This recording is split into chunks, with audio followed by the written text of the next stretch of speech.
Welcome to Untold History, the series where I tell you guys about historical events that are very rarely brought up and not many people know about them. In the first installment of this series, we're going to be talking about the coup in Iran by the United States and the United Kingdom in 1953 of democratically elected secular leader Mohammed Mossadegh.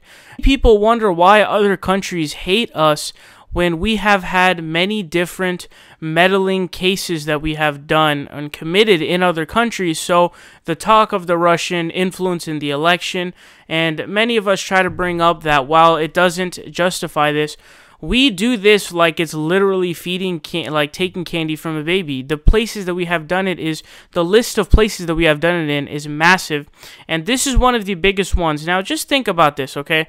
Think about changing the path of leadership of a country and how much that can change. That can change the whole landscape for a country if you were to take some other, if you were to have Hillary instead of Trump, or if you were to have HW instead of Bill, and all of these different things, right? Or Gore instead of Bush, I would argue, is probably one of the biggest, most modern ones.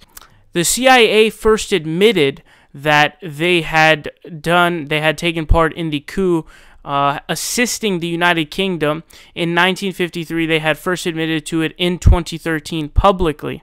Quote, the military coup that overthrew Mossadegh and his National Front cabinet was carried out under CIA direction as an act of U.S. foreign policy, conceived and approved at the highest levels of government, reads a previously excised section of an internal CIA history titled The Battle for Iran.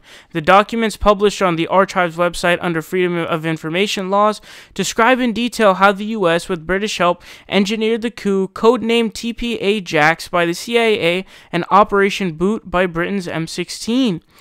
Britain, and in particular Sir Anthony Eden, the Foreign Secretary, regarded Mossadegh as a serious threat to his strategic and economic interest after the Iranian leader nationalized the British Anglo-Iranian oil company, latterly known as BP. But the UK needed US support. The Eisenhower administration in Washington was easily persuaded.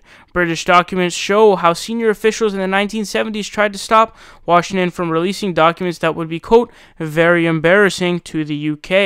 Official papers in the UK remain secret, even though accounts of Britain's role in the coup are widespread. In 2009, the former Foreign Secretary Jack Straw publicly referred to many British, quote, interferences in the 20th century Iranian affairs. On Monday, the Foreign Office said it could neither confirm nor deny Britain's involvement in the coup. So why did they conduct a coup in Iran? Now, Iran had massive oil resources, and as we know, a lot of the Western countries need that oil for economic benefits, usually going to, certain rich people.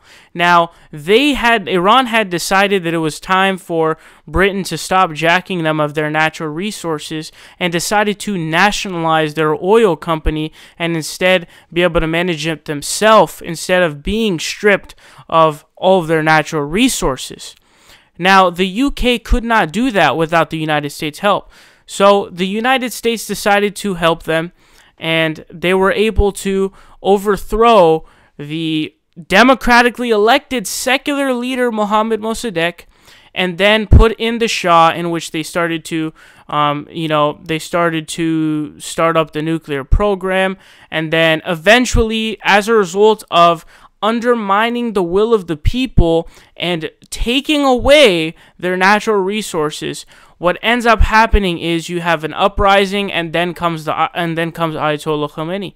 So I saw an advertisement by some propaganda company, talking about how Iran is this crazy, radical country, and they always start from the Shah, because if you mention the democratically elected secular leader who was overthrown, Mohammed Mossadegh, you quickly realize that the reason the Ayatollah is in place today is the fault of the United States and the United Kingdom. Had they not overthrown the democratically elected and secular leader who was a progressive person and wanted to nationalize their resources so that they weren't being jacked by other countries, they would not have the Ayatollah today, because the democratic processes would have continued, and there would not end up being an Ayatollah Khomeini, because there would be no revolution, there would be no uprising.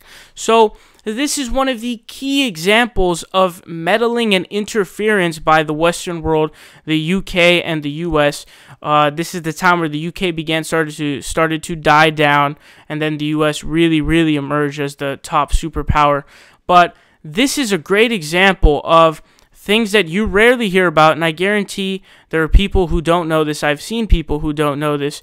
This is very important because of the chronology of Iran. Again, like I state, had this not happened, there would be no Ayatollah. There would be no crazy centralized radicalization of these, Iranian clerics and different things like that. This also exposes the idea that somehow all of the Western's intentions when it comes to other countries is in order for humanity and humanist causes, which is completely not true. Often it's for the economic benefit, most of the time for a few wealthy people who are very rich, like Dick Cheney in the Iraq Wars case, and in this case you have the UK's big ass company. A very interesting moment in history. I hope you guys did enjoy the first installment of Untold History. So we'll check you guys next time.